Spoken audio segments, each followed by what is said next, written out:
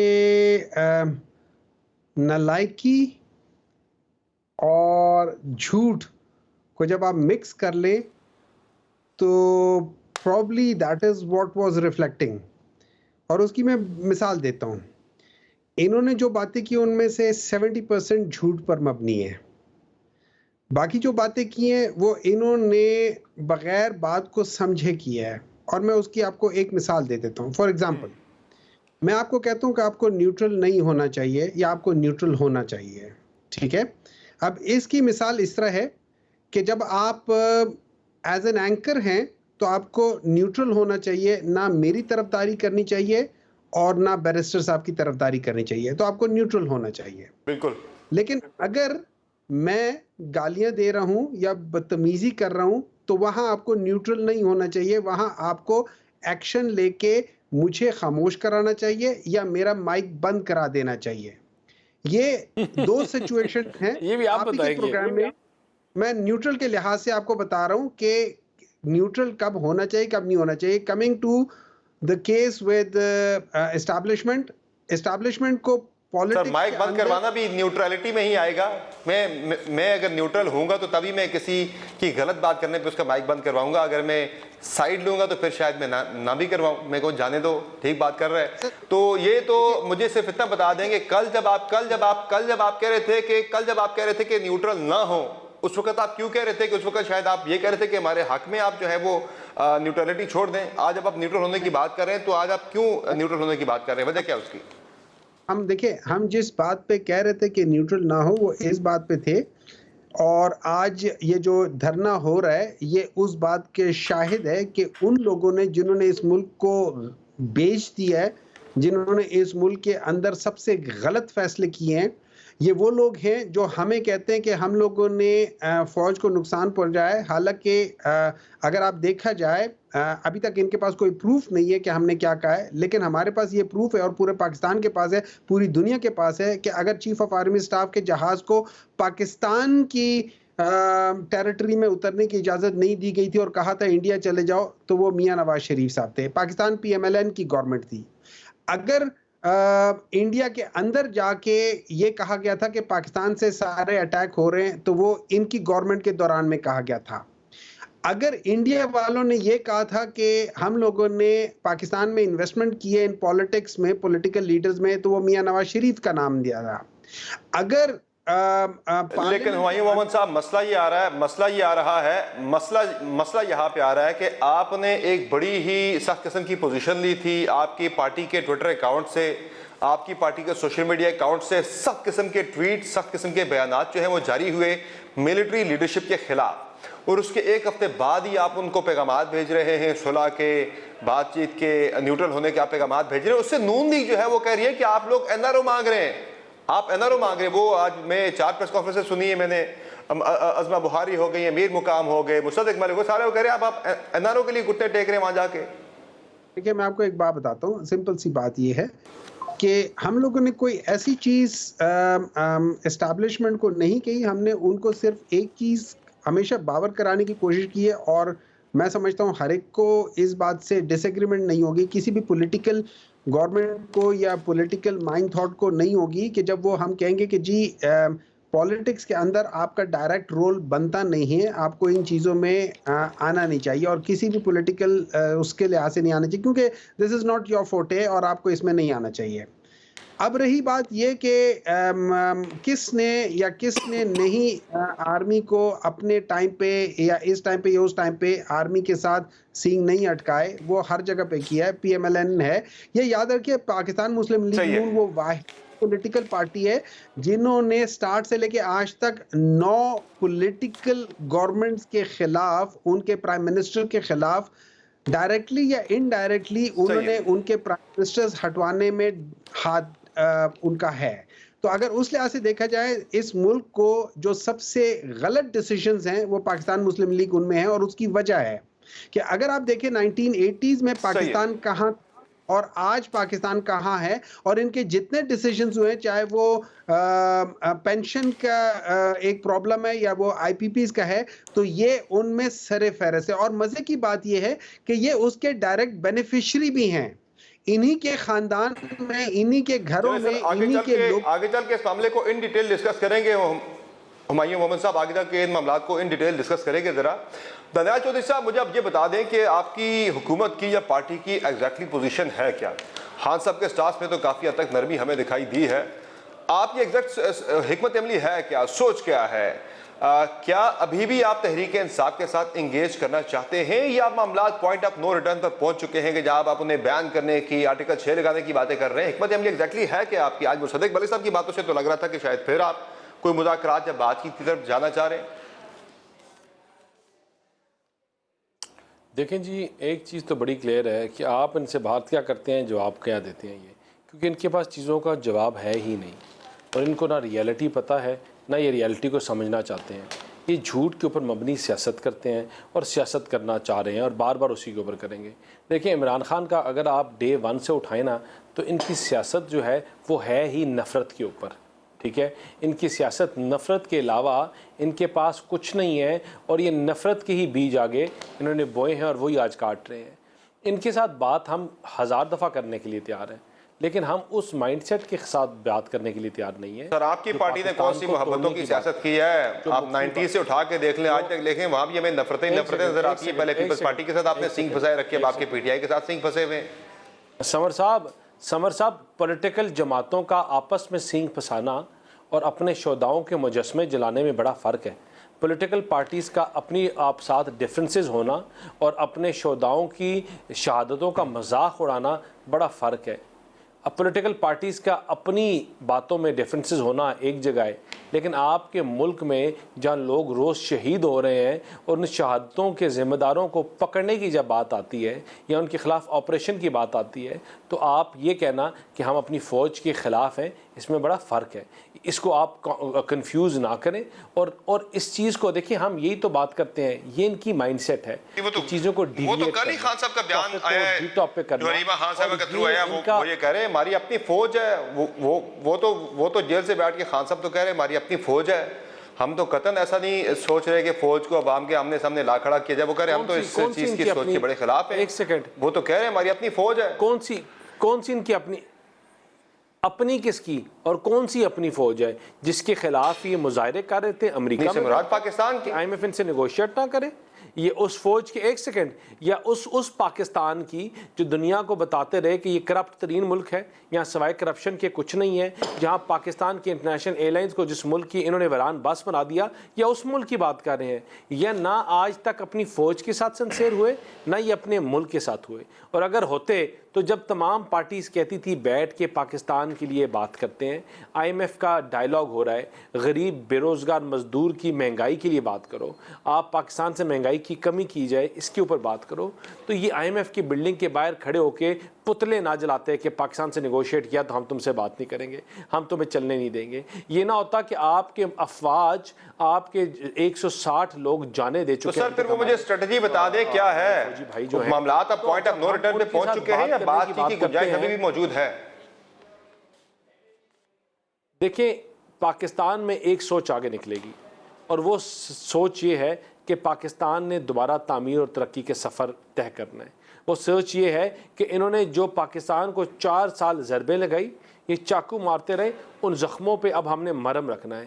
یا یہ سوچ آگے بڑھ سکتی ہے، اور یا جلاؤ گھراؤ، تقسیم، نفرت، مکتی بانی، شیخ مجیب الرحمان، یا یہ سوچ آگے نکل سکتی ہے. اور اس سوچ کو جو جلاؤ گھراؤ کی سوچ ہے، اس کو اب دفن کرنا پڑے گا، اس کو بند کرنا پڑے گا، اور یہ آگے نہیں نکل سکتی. تو اب جو دوسری سوچ ہے وہی آگے نکلے گی. دفعہ 144 لگا کے تو آپ ظاہر ہے دفن نہیں کر سکتے، دفعہ 144 کے ذریعے تو آپ دفن کر نہیں سکتے، ایک حد تک آپ کر سکتے ہیں، روک سکتے ہیں. صحیح ہے، آپ کے پاس تو ایک ہی ٹول ہے، دفعہ 144 ہے، آرٹیکل 6 ہے، یا پارٹی بین کرنا ہے، باقی تو کچھ بھی نہیں آپ کے پاس دفن کرنے کے لیے. ناظرین ہماری ڈسکشن جاری رہے گی پروگرام میں بیرسٹر دانیال صاحب سے اور ہمایوں محمد صاحب سے. ایک مختصر بریک کے بعد ہمارے ساتھ رہے گا.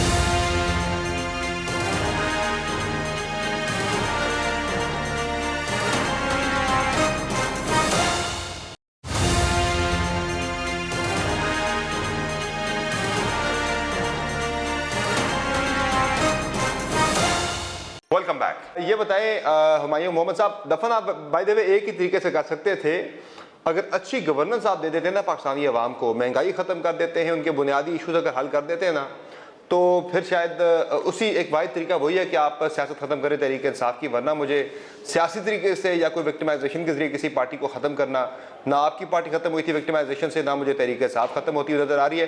میں محمد صاحب اب یہ بتائیں کہ یہ جو آپ بھی کافی زیادہ پیچھے ایک امید بلڈ کر رہی تھی تحریک انصاف بھی, کہ جناب کوئی خان صاحب نے بھی کہا کہ انتخابات کی تیاری کریں, کوئی آئینی بریک ڈاؤن ہونے والا ہے, ملک میں کوئی بڑا انقلاب آنے والا ہے, پھر سے انتخابات ہو جائیں گے, الیکشن کا عدم ہو جائیں گے, اس طرح کی بڑی امیدوں کا اظہار کیا جا رہا تھا. تو کیا وہ امیدیں ساری ٹوٹ گئی ہیں کہ پھر سے آپ مفاہمت کی طرف جا رہے ہیں؟ دیکھیں اس طرح ہے, میں چند ایک باتیں کہوں گا, کیونکہ اگر میں نے ان کے اس جھوٹ کا جواب نہ دیا تو پھر وہ ناانصافی ہو جائے گی, اور جب میں جھوٹ کا جواب دیا تو پھر یہ کہیں گے کہ سوال ایک پوچھتا ہے جواب دوسرا ہے. تو میں جلدی کروں گا. کیا عمران خان نے کبھی نہیں کہا اس سے پہلے کہ پاک فوج جو ہے میرے سے زیادہ امپورٹنٹ ہے اس ملک کے لیے؟ کیا مریم نواز کے جلسوں میں پاک فوج کے بارے میں نعرے نہیں لگے؟ کیا گجرانوالہ میں باہر سے لندن سے میاں نواز شریف صاحب نے فوج کے بارے میں باتیں نہیں کی؟ کیا میاں نواز شریف نے صاحب نے انڈیا جا کے حریت کانفرنس والے لوگوں سے ملنے سے انکار نہیں کیا؟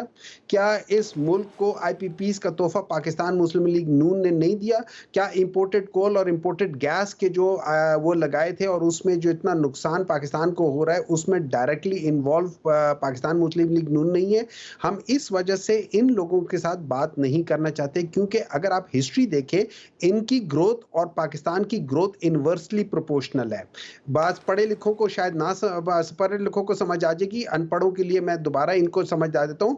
انورسلی پروپورشنل کا مطلب ہے جب پاکستان اوپر جاتا ہے ان کے جو وہ ہے گروتھ وہ نیچے جاتی ہے, جب ان کی گروتھ اوپر جاتی ہے پاکستان نیچے جاتا ہے. اور اگر آپ دیکھ لیں 1980 سے یہ لوگ گرو کرتے رہے اور پاکستان گرو نہیں کیا.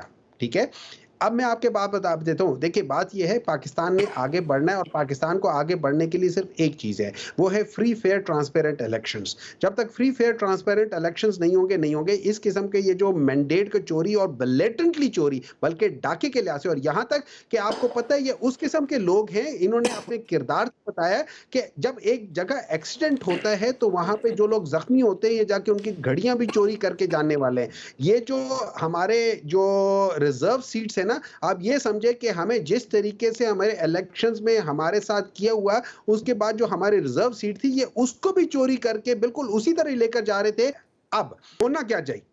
ہونا یہ چاہیے کہ ہمارے جتنے بھی یہ کیا کہہ سکتے ہیں ریزرو سیٹس ہیں یہ ہمیں واپس ملنی چاہیے. نمبر 2, جو ہم لوگوں کے ڈسپیوٹڈ ہیں ان کو الیکشن ٹریبونل میں جانے چاہیے اور ان کو فارم 45 جمع کرانے چاہیے, وہاں سے بھاگنا نہیں چاہیے. ٹھیک ہے, اچھا تیسری چیز, یہ چیزیں ہو جائیں گی تو پتہ چل جائے گا. لیکن اگر نہیں ہوتی ہے اور فرض کرے یہاں پہ ایک فیس سیونگ ہے, تو میں سمجھتا ہوں اس سے بہتر کوئی آنسر نہیں ہے کہ آپ اس الیکشن کو ری ڈو کر دیں. دو چیزیں ہونی چاہیے, یا اس الیکشن کی انکوائری ہونی چاہیے کون غلط تھا کس لحاظ سے کیا, جیسے سپریم کورٹ نے کہا ہے کہ الیکشن کمیشن نے غلط انٹرپریٹیشن کیا ہے آف آرٹیکل 51, غلط انٹرپریٹیشن کیا. سر وہ ریڈو کیسے ہوگا؟ وہ ریڈو کیسے ہوگا؟ الیکشن کمیشن تو ماننے کو تیار نہیں ہے. وہ تو آپ کو آپ کی جو مخصوص نشستیں بنتی ہیں وہ 41 40 وہ آپ کو دینے کو تیار نہیں ہے. اس پہ وہ اس معاملے کو لٹکایا جا رہا ہے. وہ کبھی سپریم کورٹ سے وضاحتیں مانگ رہے ہیں, کبھی وہ انہوں نے تو اپنے بیان کے اندر پورے فیصلے کو ڈینائی کر دیا ہے. میں آپ کو ایک چیز بتا دیتا ہوں, اس میں آپ نے بڑی اچھی بات پر, اچھا ہوا آپ نے یہ پوچھ لیا. میں سمپل سی بات ہے, وہ کہتے ہیں کہ ان 39 کو ہم لوگ مان لیتے ہیں کہ یہ پی ٹی آئی کے نوٹیفائی کر دیا ہے, لیکن جس لحاظ سے آپ ان 39 کو مان رہے ہیں آپ باقی کے 40 کو نہیں مان رہے, کیونکہ آپ کہتے ہیں کہ ان کو بھی تو جو لیٹر دیا تھا اس پہ سائن تو انہی کا ہوا تھا. اچھا مزے کی بات یہ ہے کہ الیکشن کمیشن جب ایڈریس کرتے ہیں گوہر صاحب کو, وہ ان کو چیئرمین پاکستان تحریک انصاف کر کے ایڈریس کرتے ہیں.